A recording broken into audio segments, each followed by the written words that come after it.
નમસ્કાર નમસ્તે વાલા વાલા વિદ્યાર્થી મિત્રો, આપ સર્વેનું હાર્દિક હાર્દિક સ્વાગત છે આપની પોતાની મનગમતી યુટ્યુબ ચેનલ પોસિબલ એકેડેમીમાં। વિદ્યાર્થી મિત્રો, આજે આપણે જોવાના છીએ ધોરણ 12 વિષય વાણિજ્ય વ્યવસ્થા અને સંચાલન એટલે કે BA ભાગ 2 જોવાના છીએ ચેપ્ટર 1 નો। કયા ચેપ્ટરનો? ચેપ્ટર નંબર 1 સરસ મજાનું છે આપણું, કે શું નામ છે તેનું? સંચાલનનું સ્વરૂપ અને મહત્વ। લાસ્ટ વિડીયોની અંદર વિદ્યાર્થી મિત્રો આપણે પ્રસ્તાવના, સંચાલનનો અર્થ, પછી 6M મોડલ, પછી સંચાલનનું સ્વરૂપ અને લક્ષણો જણાવો સમજાવો એ સવાલની ડિસ્કસ કરી હતી। તેની ચાવી પણ શીખવાડી હતી કે હે વિજુસ માનીશ એટલે કે હેતુલક્ષી, વિજ્ઞાન, વ્યવસાય અને કળા, જૂથ પ્રવૃત્તિ, સર્વવ્યાપી પ્રવૃત્તિ, માનવીય પ્રવૃત્તિ, નિર્ણય પ્રક્રિયા, સતત ચાલતી પ્રવૃત્તિ। હવે આજે આપણે આ વિડીયોની અંદર ખાસ ઇમ્પોર્ટન્ટ એવો સવાલ પરીક્ષામાં પૂછાવાનો છે તેવો સંચાલનનું મહત્વ સમજાવો એના વિશે વાત કરીશું। એની પણ સરસ મજાની ચાવી બનાવેલી છે આપણે, કે દરેક સારા ધંધાનો ધ્યેય સારો નફો, દરેક સારા ધંધાનો ધ્યેય સારો નફો, એના આધારે આપણે સરસ મજાની ચાવી બનાવી છે। ચાવીને આધારે આપણે આખા એના દરેકે દરેક મુદ્દા સમજવાનો પ્રયત્ન કરીશું આપણે। તો જોઈએ પહેલો મુદ્દો, દરેક એટલે કે દરેક ક્ષેત્રમાં જરૂરી, દરેક ક્ષેત્રમાં જરૂરી।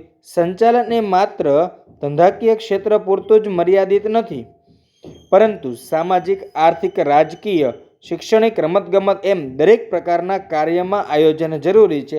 આ તમામ પ્રકારના કાર્યોમાં સંચાલનના તમામ કાર્યો કરવા પડે છે। લાસ્ટ લેક્ચરમાં જ આની આપણે વાત કરેલી હતી કે દરેક ક્ષેત્રમાં જરૂરી છે સંચાલન, ફક્ત ધંધાકીય ક્ષેત્ર માટે નથી, કોઈ પણ બિઝનેસ પૂરતું જ સીમિત નથી, એ પછી કોઈ પણ સમાજની વાત હોય, કોઈ પણ જગ્યાએ આર્થિક રીતે આપણા ઘરનું મેનેજમેન્ટ જે ચાલતું હોય તે આર્થિક રીતે સંચાલન કરવું પડે છે। પપ્પાનો પગાર આપણો ધારો કે 50,000 રૂપિયા હોય, તો 50,000 રૂપિયામાંથી આખું ઘર કેવી રીતે ચલાવવું, ઘરનું ભાડું ભરવું, ઘરનું લાઇટ બિલ ભરવું છે, ઘરની અંદર બધી સામગ્રીઓ લાવવી છે આપણા માટે, કે એટલે કે વિદ્યાર્થીઓ છે એના બાળકો છે એના માટેને ચોપડા લાવવા છે, ભણતર માટે ફીસ ભરવી છે, તો આ બધું જ એક પ્રકારનું મેનેજમેન્ટ છે। એ સિવાય શૈક્ષણિક ક્ષેત્ર હોય, રાજકીય ક્ષેત્ર હોય, તો રાજકીયમાં પણ એ લોકોને જો વોટિંગ થાય તો એના ઉપર એ લોકો બધું ડીલિંગ કરતા હોય, કેટલો એરિયા છે, કેટલા લોકો મને વોટ આપશે, શું છે એનું મેનેજમેન્ટ શું છે, એ લોકોએ કઈ જગ્યાએ મિટિંગ કરવી જોઈએ, કઈ જગ્યાએ સભા કરવી જોઈએ, આ બધું મેનેજમેન્ટ છે, એક પ્રકારનું સંચાલન છે। તો એના આધારે કહી શકાય કે મેનેજમેન્ટ સક્સેસફુલ જશે કે નહીં જાય। એ સિવાય બીજી વાત આપણે જોઈએ, ચાલો બીજો મુદ્દો એટલે કે સાધનોનો ઇષ્ટતમ ઉપયોગ। સાધનોનો ઇષ્ટતમ ઉપયોગ, ઇષ્ટતમ એટલે કે મહત્તમ, રેડી છે, મહત્તમ રીતે ઉપયોગ કરવાનો છે। સંચાલનને કારણે જમીન, યંત્રો, મકાન, મૂડી, કાચો માલ વગેરેનો મહત્તમ ઉપયોગ શક્ય બને છે અને બગાડ અટકાવી શકાય છે। મતલબ કે જો સંચાલન કર્યું હોય તો આપણને ખબર પડે કે વેસ્ટ વસ્તુનો પણ ઉપયોગ થઈ શકે છે। આપણે સ્કૂલમાં ભણીએ છીએ તો આપણે નાના હતા ને ત્યારે આપણી પાસે કોમ્પિટિશન કરાવવામાં આવતી કે વેસ્ટમાંથી બેસ્ટ બનાવો, તો શું કામ? એ વેસ્ટ રહેલું છે, નકામું છે, એનો પણ ઉપયોગ થવો જોઈએ, તો એ મેનેજમેન્ટ કહેવાય। કે કોઈ પણ વસ્તુ બનાવતી, ધારો કે કોઈ કંપની છે એ વસ્તુ બનાવવાની શરૂઆત કરે છે, ધારો કે પેનની કંપની છે, તો પેનની કંપની બનાવી તો એને પ્લાસ્ટિકની જરૂર પડે, તો એ પ્લાસ્ટિકનો કેવી રીતે ઉપયોગ કરશે, કેટલો ઉપયોગ કરશે, તો એને વ્યવસ્થિત રીતે વધારેમાં વધારે એનો ઉપયોગ કરી શકે। એની પાસે માલ મટીરિયલ ભલે ઓછું હશે પણ એનાથી પ્રોડક્શનને જાજુ કાઢી શકવા જોઈએ। તો ઓછા માલે, ઓછી વસ્તુએ, ઓછા પદાર્થે વધારે પ્રોડક્શન બનાવવું, એક મેનેજમેન્ટ હોય તો બનાવી શકાય, જેટલું શક્ય છે એટલો તો ઉપયોગ કરવાનો છે, પરંતુ એ સિવાય પણ કેવી રીતે વધારે બનાવી શકાય છે એ મહત્વનો મુદ્દો છે। એટલે કે સાધનોનો મહત્તમ ઉપયોગ કેવી રીતે થઈ શકે છે। ધારો કે એક જ જગ્યા છે, એને એ જગ્યા પર તમે કોઈ કામ કરી રહ્યા છો, ચાલો તમારે તે જગ્યાનો ઉપયોગ બપોરે 12 થી રાતના 8 સુધી જ છે, તો સવારના સમયમાં તે જગ્યા ખાલી પડી રહે છે, તો તે જગ્યાનો કઈ રીતે ઉપયોગ કરવો જોઈએ? એ જગ્યાનો આપણે સાધનનો આપણે શું, જમીન છે તો આપણી પાસે વસ્તુ છે, એનો ઉપયોગ મહત્તમ થઈ શકે છે। તો આ રીતે, કારણ કે ચાલો કે ભાઈ સવારે 8 થી તે રાતના 11:30 સુધી આપણે કોઈ પણ પ્રકારનું ત્યાં બીજી કોઈ વ્યક્તિને આપણે ભાડા પર આપી દઈએ, અથવા તો ત્યાં કંઈક નવો આપણે બિઝનેસ શરૂ કરીએ, તો આ શું થયો? સાધનનો મહત્તમ ઉપયોગ થયો, ઇષ્ટતમ ઉપયોગ થયો કહેવાય। નેક્સ્ટ છે રાષ્ટ્રીય હેતુ। રાષ્ટ્રીય હેતુ મતલબ ધંધાકીય એકમમાં ઉત્પાદનના વણ વપરાયેલ સાધનો હોય છે, આવા સાધનોનો ઉપયોગ કરી ઉત્પાદનમાં વધારો કરી શકાય છે। મતલબ કે આપણું જે ધંધાકીય ઉત્પાદન છે એમાં વણ વપરાયેલ સાધનો, ઘણા બધા એવા સાધનો કે જેનો આપણે ઉપયોગ કરતા હોતા નથી, જેનો ઉપયોગ કરી લેવાનો ને આપણા ઉત્પાદનમાં વધારો કરવાનો, જે રાષ્ટ્ર માટે સારામાં સારું કહી શકાય. કારણ કે રાષ્ટ્રની અંદર પડેલી વસ્તુ પણ નકામી જાય તો આપણો રાષ્ટ્રીય હેતુ પણ આપણો સિદ્ધ ન થઈ શકે. બરાબર. નેક્સ્ટ વાત કરીએ મુદ્દા નંબર 4, ધંધાની સફળતા માટે ઉપયોગી. તો ધંધાકીય એકમની સફળતાનો આધાર સંચાલન પર વધુ આધાર રાખે છે. જો કોઈ નાનું એકમ વિકાસ કરી મોટું એકમ બને છે તો સફળ સંચાલન જ થયું ગણાય. સફળ સંચાલન હોય તો ખોટ કરતા એકમો પણ નફો કરે છે. જો ધંધાની સફળતાનું જો કંઈ કારણ હોય, સક્સેસનું જો કોઈ રીઝન હોય તો એ લોકો મેનેજમેન્ટ પર.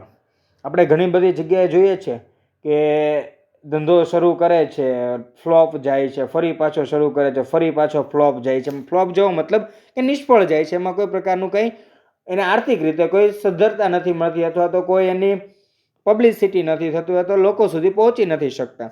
તો એની પાછળનું કારણ શું હોય છે? મિસમેનેજમેન્ટ. કંઈક ને કંઈક જગ્યા પર મેનેજમેન્ટમાં કંઈક ખામી રહી જતી હોય છે. તો જે ખામી ન રહે તો ધંધો 100% સફળ જાય જ છે. તો આ એક વસ્તુ છે કે મેનેજમેન્ટ હશે તો આપણો કોઈ પણ ધંધો હશે એ સફળતા માટે ખૂબ જ ઉપયોગી છે. જેમ કે આપણે આ તો ધંધાની વાત કરીએ, એ સિવાય એક બહારનું એક્ઝામ્પલ લઈએ આપણે. ધારો કે હમણાંનો જ વર્લ્ડ ચેસ ચેમ્પિયનની વાત કરીએ તો 18 વર્ષ, એટલે કે સૌથી નાની વયનો કોઈ વર્લ્ડ ચેસ ચેમ્પિયન હોય તો તે છે ડી ગુકેશ. તો એને 11 વર્ષની ઉંમરથી શરૂ કર્યું હતું અને 18 વર્ષનો થયો કે 7 વર્ષ સુધી એની સખત મહેનત ને દરેક જગ્યાએ એનું મેનેજમેન્ટ કે કઈ રીતે રમવું જોઈએ, કેવી રીતે રમવું જોઈએ, આ બધું કર્યું હશે. એના કારણે એ ભાઈ સક્સેસ ગયા. તો એક નાની એવી વાત હતી. તો આ પરથી આપણે સમજી શકાય કે કોઈ પણ ધંધો ચલાવો તો એના 360 ડિગ્રી એંગલથી આપણે જોવું પડે કે કેવી રીતના થઈ શકે છે. તો ધંધાની સફળતા માટે ઉપયોગી છે ખાસ એવું મેનેજમેન્ટ, એટલે કે સંચાલન. નેક્સ્ટ વાત કરીએ આપણે ધ્યેય સિદ્ધિ. શેની વાત? ધ્યેય સિદ્ધિ. તો ધંધાકીય એકમના ધ્યેયની સિદ્ધિ માટે સંચાલન જરૂરી છે. સંચાલનના સાધનોનો મહત્તમ ઉપયોગ કરી એકમના ધ્યેયને સિદ્ધ કરી શકાય છે. ધ્યેય સિદ્ધિ મતલબ લક્ષ્ય પ્રાપ્તિ, ગોલ અચીવમેન્ટ. આપણે ગોલને અચીવ કરવાનો છે તો પણ કેવી રીતે કરી શકાય? મેનેજમેન્ટ દ્વારા કરી શકાય છે. એમ જ આપણે કોઈ પ્રકારનો ધ્યેય સિદ્ધ કરી શકતા નથી. ને ધ્યેય સિદ્ધ કરવા માટે આપણે દરેક સાધનનો વધારેમાં વધારે ઉપયોગ કરવાનો છે. નેક્સ્ટ છે 6થો મુદ્દો, સામાજિક લાભ. સામાજિક લાભ એટલે શું? કે ધંધાનો ઉદ્ભવ અને વિકાસ સમાજમાં થાય છે. ધંધો એ સમાજના લોકોને રોજગારીની તકો પૂરી પાડે છે, તેમજ સમાજના જુદા જુદા વર્ગો માટે વસ્તુનું ઉત્પાદન કરી જરૂરિયાત પૂર્ણ કરે છે. તેથી સમાજના લોકોનું કલ્યાણ થાય છે. જો ધંધો કરીએ તો એનાથી સામાજિક લાભ પણ થવો જોઈએ. મતલબ કે રોજગારી પણ ઊભી થવી જોઈએ અને તે જરૂરિયાતની વસ્તુ છે લોકો સુધી પહોંચવી પણ જોઈએ. જેમ કે ઇન્ટરનેટ છે, એને ઇન્ટરનેટનો ઉદ્ભવ થયો તો એનાથી શું ફાયદો થયો? કે લોકો સુધી ઇન્ટરનેટ પહોંચ્યું એટલે લોકો કરલો દુનિયા મુઠ્ઠી મેં જેવું થઈ ગયું. લોકો સુધી શું પહોંચ્યું? કરલો દુનિયા મુઠ્ઠી મેં, મતલબ કે એક મોબાઈલ જેવું યંત્ર છે, એની અંદર ઇન્ટરનેટ છે, એના કારણે તે બધી જ વસ્તુ જાણી જોઈ શકે છે. તો એનાથી શું થયું? કે મોબાઈલનું પ્રોડક્શન વધશે, લોકો સુધી મોબાઈલ પહોંચશે તો મોબાઈલના પ્રોડક્શન બનાવવા માટે માણસોની જરૂર પડશે, તો ત્યાં એને રોજગારી પૂરી પડશે અને સામે ખરીદવાવાળા માણસને પોતાની જરૂરિયાત પૂર્ણ થશે, જેના કારણે તે પોતાનો પર્સનલ પણ ઘણો સારી રીતે વિકાસ કરી શકે છે. આ તો એક નાનું એવું એક્ઝામ્પલ એના દ્વારા. આવા તો ઘણા બધા એક્ઝામ્પલો આપણે વિચારી શકાય છે કે સામાજિક લાભ. જેમ કે ઇલેક્ટ્રિક બાઇકની શોધ થવી. હવે તો ઇલેક્ટ્રિક બાઇક અને પેટ્રોલ બંને મિક્સ પણ ચાલે છે, એવી બાઇકો પણ અવેલેબલ છે માર્કેટની અંદર. તો આ શું છે? કે સામાજિક લાભ છે. ભાઈ વિચાર કર્યો માણસે કે ભાઈ ઇલેક્ટ્રિક બાઇક પેટ્રોલ બનાવે તો એની માટે માણસની જરૂર તો પડશે, તો એ માણસને રોજગારી પૂરી પડશે ને સામેવાળા માણસને કદાચ એને ઇલેક્ટ્રિકનું ચાર્જર, ઇલેક્ટ્રિક બાઇકમાં ચાર્જિંગ પૂરું થઈ જશે તો એ બીજી જગ્યાએ પહોંચવું હશે ચાર્જિંગ કરવા માટે, તો પેટ્રોલ અંદર હશે તો પેટ્રોલથી બાઇક ચલાવીને ત્યાં સુધી પહોંચી જશે. તો આવી રીતે સામાજિક લાભ વિચારીને લોકો ધંધો કરી રહ્યા છે. જેમ કે રતન ટાટા, એક તો એમ કહી શકાય કે ભારત દેશનું અદ્ભુત ઘરેણું, કે જે વ્યક્તિએ પોતાના ધંધાની આવક શું કામ, ધંધો શું કામ કર્યો? કારણ કે લોકોને રોજગારી આપી શકે છે. નહીં કે ફક્ત એમ જ કે ભાઈ ધંધો કરવો છે ને કમાણી કરવો છે, નહીં. રોજગારીના ભાવાર્થે એણે ધંધાની શરૂઆત કરેલી હતી. એના કારણે એ ભારતમાં સર્વોચ્ચ ટોચ પર એમ કહી શકાય કે અત્યારે સૌથી વધારે સારામાં સારું જો કોઈ કાર્ય કર્યું હોય તો રતન ટાટાએ કરેલું છે ધંધામાં રોજગારી પૂર્ણ કરવા માટે. નેક્સ્ટ 7મું, રોજગારીની તકોમાં વધારો. જો સંચાલન કાર્યક્ષમ હોય તો કંપની સ્વરૂપનો વિકાસ થાય છે, તેથી રોજગારીની તકો વધે છે. જ્યારે સંચાલન બિનકાર્યક્ષમ હોય તો રોજગારીની તકો ઘટે છે. મતલબ કે સંચાલન કાર્યક્ષમ હોવું જોઈએ, મતલબ કે કાર્ય કરતું હોવું જોઈએ, તો કંપનીના સ્વરૂપનો વિકાસ થાય ને રોજગારીની તકો વધે છે. મતલબ કે ડે બાય ડે એનું ઇમ્પ્રુવમેન્ટ હોવું જોઈએ, કંઈક ને કંઈક નવી એની અંદર ઇનોવેશન હોવું જોઈએ, કંઈક ને કંઈક નવી શોધખોળ હોવી જોઈએ, તો એનો વિકાસ થાય. અને પછી એ વિકાસ કરીએ છીએ, નવી શોધખોળ કરીએ છીએ, તે કાર્યક્ષમ હોવી જોઈએ, મતલબ કે વર્કિંગ મોડમાં હોવી જોઈએ, નહીં કે કંઈ નોન વર્કિંગ મોડમાં. કોઈ પણ વસ્તુ કાર્યક્ષમ હોય, વર્કિંગ મોડમાં ચાલુ હોય, તો જ આપણે કંપની સ્વરૂપનો વિકાસ થાય છે, રોજગારીની તકો બને છે. હવે કંપની બનાવી દીધી પણ તમે એની અંદર કોઈ કાર્ય કરતા જ નથી, વર્કિંગ મોડ છે જ નહીં, તમે આવું એકદમ સ્થિર મોડમાં બેઠા છો, સ્ટોપ મોડમાં બેઠા છો, તો ધંધો કઈ રીતે વધી શકે, રોજગારીની તકો કઈ રીતે મળી શકે, ન મળી શકે. મતલબ કે એ ધંધો તમે શરૂ કર્યો છે તો ચાલુ ને ચાલુ હોવો જોઈએ, સતત હોવો જોઈએ, કન્ટિન્યુઅસ હોવો જોઈએ, નહીં કે સ્ટોપ મોડમાં. ઓકે, નેક્સ્ટ, નફામાં વૃદ્ધિ. તો નફામાં વૃદ્ધિ એટલે શું કે ધંધાકીય એકમ નફાના હેતુથી કાર્ય કરે છે. ભાઈ કોઈ પણ ધંધો હોય નફો કરવા માટે જ કરવાનો હોય, નહીં કે ખોટ કરવા માટે. કુશળ સંચાલકી પોતાની આવડત અને બુદ્ધિ દ્વારા ઉપલબ્ધ સાધનોનો ઉપયોગ કરી મહત્તમ નફો મેળવી શકે છે. નફો એ ધંધાની કાર્યક્ષમતાનો માપદંડ છે. મતલબ કે કોઈ પણ ધંધો કરો ભાઈ, નફા માટે જ કરવાનો હોય. કેટલો નફો થયો એ તમારા ધંધાનો પ્રોગ્રેસ બતાવે. તમારા ધંધામાં ઓછો નફો થતો હોય, એમાંથી એને વધારે લઈ જવો, વધારે નફો કરવો હોય તો વધારે નફા સુધી ધંધાને લઈ જવા માટે તમારે મેનેજમેન્ટ એટલે કે સંચાલન કરવું જ પડે છે. બરાબર છે. તો આપણે સરસ મજાના 8 મુદ્દા સવાલમાં જોયા છે. હવે નેક્સ્ટ વિડીયો લેક્ચરમાં આપણે જોવાના છીએ સંચાલન એક વિજ્ઞાન છે સમજાવો. એ સિવાય એના પછીના ઘણા બધા સવાલો છે એ પણ સમજવાના છે. પણ આજે આપણે જે સવાલ જોઈએ તે સવાલ આપણો શું હતો કે સંચાલનનું મહત્વ સમજાવો, ને એની પણ સરસ મજાની ચાવી એટલે કે દરેક સારા ધંધાનો ધ્યેય સારો નફો.